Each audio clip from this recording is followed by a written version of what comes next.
Cassette number 13 का दूसरा topic determiners.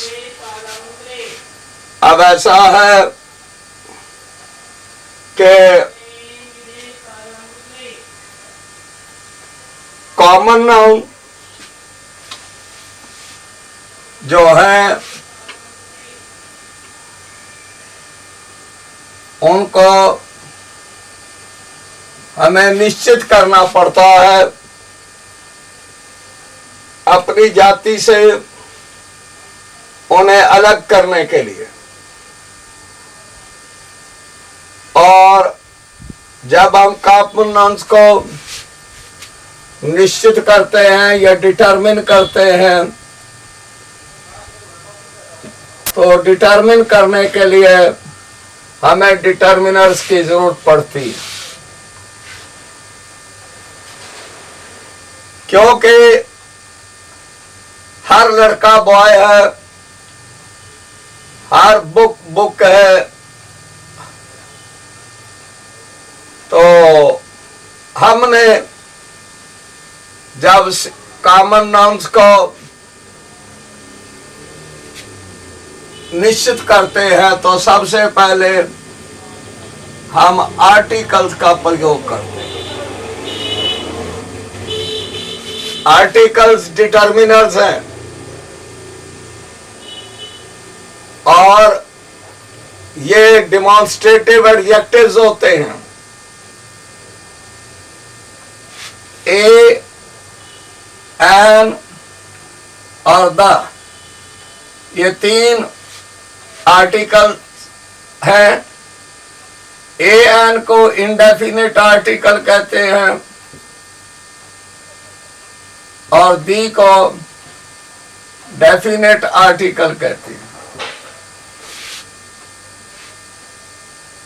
A N का प्रयोग केवल सिंगुलर के साथ होता है, क्योंकि इनका अर्थ होता है वन प्लस एनी, कोई सा एक। डेफिनेट आर्टिकल दी जो है ये सिंगुलर के साथ एंड प्लूरल के साथ, दोनों के साथ प्रयोग होता है। विस्तार से ना जाते हुए केवल इतना कहते हैं कि वावलिक साउंड के साथ एन लगता है और कॉन्सोनेंटिक साउंड व्यंजक ध्वनि के साथ ए लगता है। जो नाउन्स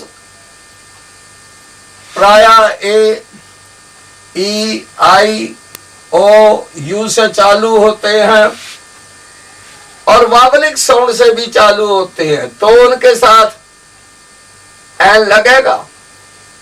अब यूरोपियन कंट्री में चाहे वो ई से चालू होता है, वन आइड मैन में चाहे वो ओ से होता है, वन यूनिवर्सिटी में चाहे वो यू से है। हम ये नहीं देखते कि उसका स्पेलिंग क्या है, हम देखते हैं कि उसकी साउंड क्या है। वावलिक साउंड हो तो एन लगता है, कॉन्सोनेंटिक साउंड हो तो ए लगता है। अब एच चाहे कॉन्सोनेंट है और ऑनेस्ट जब हम लिखेंगे तो एन ऑनेस्ट बॉय कहेंगे। तो याद रखें, यदि किसी नाउन से पहले क्वालिटेटिव एडजेक्टिव हो, गुण दोष बताने वाला एडजेक्टिव, तो ए एन का प्रयोग क्वालिटेटिव एडजेक्टिव की साउंड के अनुसार होता है, ना कि नाउन की ध्वनि के अनुसार। एन ओल्ड मैन होगा और ए यंग मैन होगा। अब दी का प्रयोग तो डेफिनेट है।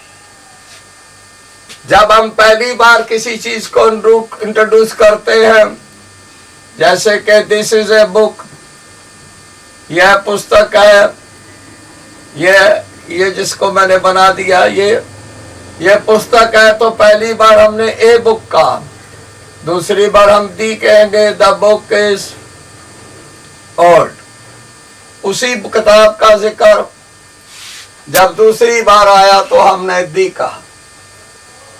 The books are on the table में, the books are on the table. इसमें कैसे है कि किताबें प्लूरल के साथ भी दी लगा है और सिंगुलर के साथ भी दी लगा है, और दोनों ही विशेष है। दी का प्रयोग नदियों, पहाड़ों, पर्वतों, समाचार पत्रों आदि के साथ होता है। सुपरलेटिव डिग्री से पहले होता है। ये आर्टिकल्स का चैप्टर है, विस्तार से पढ़िए। अब डिटर्मिनर्स के अंदर आर्टिकल्स के बाद आते हैं पोजेसिव एडजेक्टिव्स। ऐसा है कि मेरी की दो अंग्रेजी है, माई और माइन, तो माई पोजेसिव एडजेक्टिव है और माइन पोजेसिव प्रोनाउन है। आवर और आवर्स हमारी की तो आवर, यूर, हिज, हर और देयर, ये सारे पोजेसिव एडजेक्टिव है। इनके आगे नाउन लगता है और ये निश्चित कर देते हैं। इसी तरह ये नाउन जो है पोजेसिव केस में मोहन्स बुक, मोहन की किताब, ये मोहन्स भी जो है ये भी एज एन एडजेक्टिव काम करता है, और ये क्या है, पोजेसिव एडजेक्टिव, और ये डिटर्मिनर है। तीसरा हमारे पास होते हैं डिमॉन्स्ट्रेटिव एडजेक्टिव्स। ये क्या करते हैं, ये पॉइंट आउट करते हैं, संकेत करते हैं। तो डिमॉन्स्ट्रेटिव एडजेक्टिव्स में वर्ड्स हैं दिस, दैट, दीज, दोस। तो माई बुक में माई डिटर्मिनर है, दिस बुक में दिस डिटर्मिनर है। ये किताब को निश्चित करता है। तो अब इसके अलावा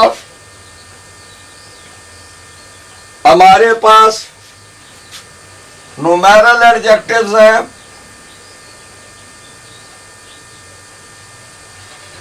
जो संख्या बताते हैं, इनमें 1, 2, 3 मूल संख्या बताने वाले, यानी कि कार्डिनल भी आएंगे।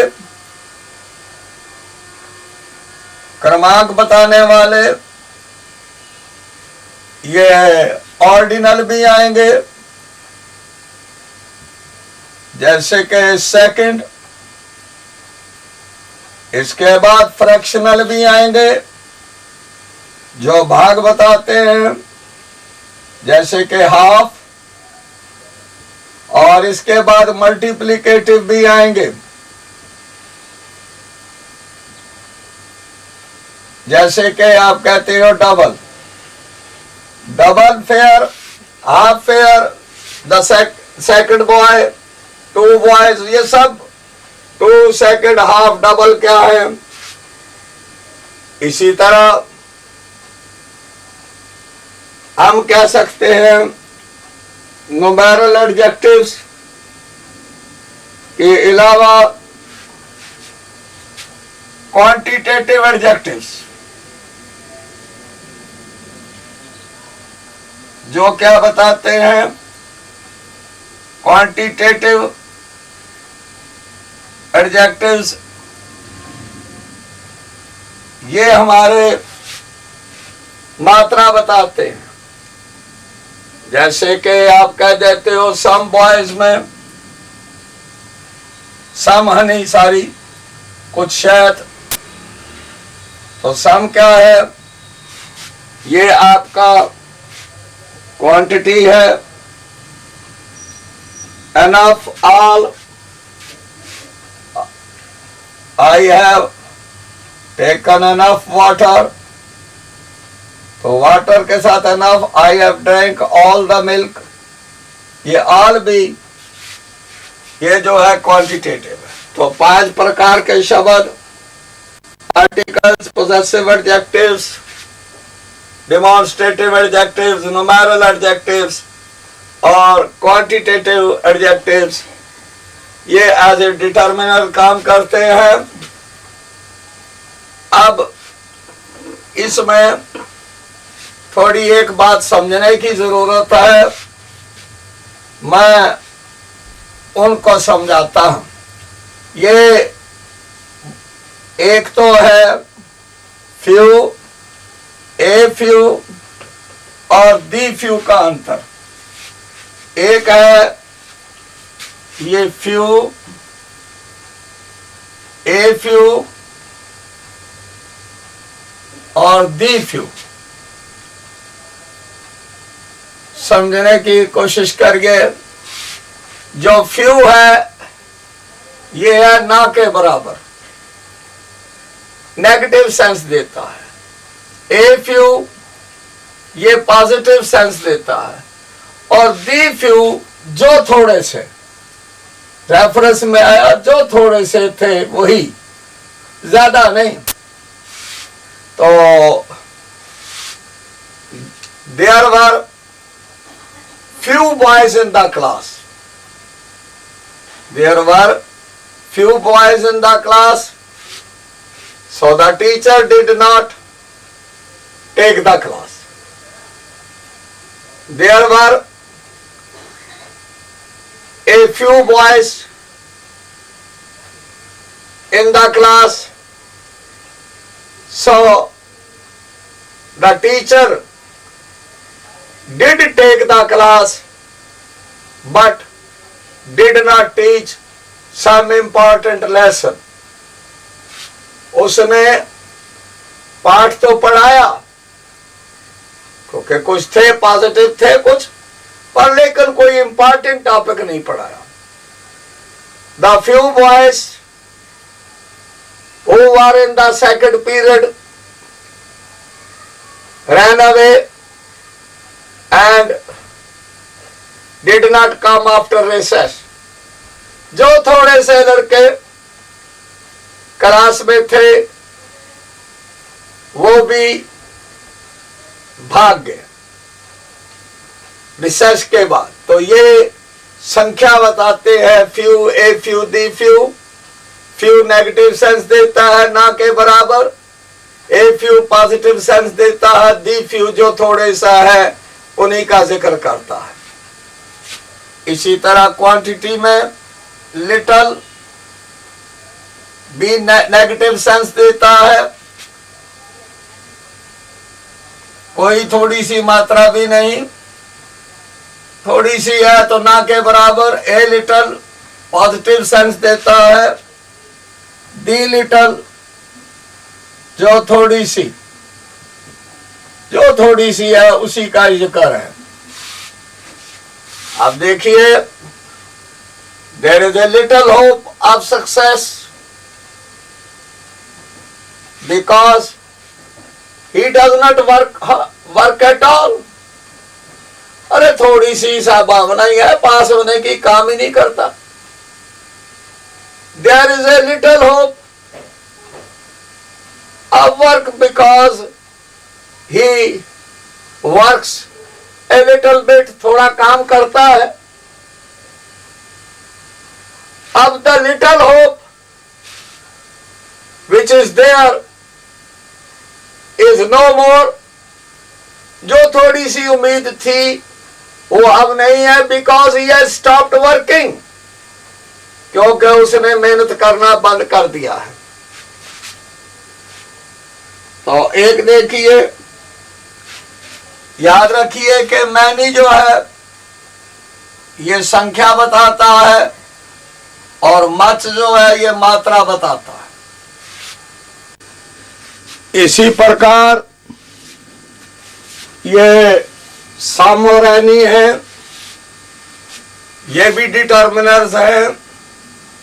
सम का प्रयोग एफर्मेटिव सेंटेंसेस में होता है और एनी का प्रयोग आपके नेगेटिव और इंटरोगेटिव सेंटेंसेस में होता है। एक बात मैं बताना भूल गया, ये जो डिस्ट्रीब्यूटिव एडजेक्टिव्स होते हैं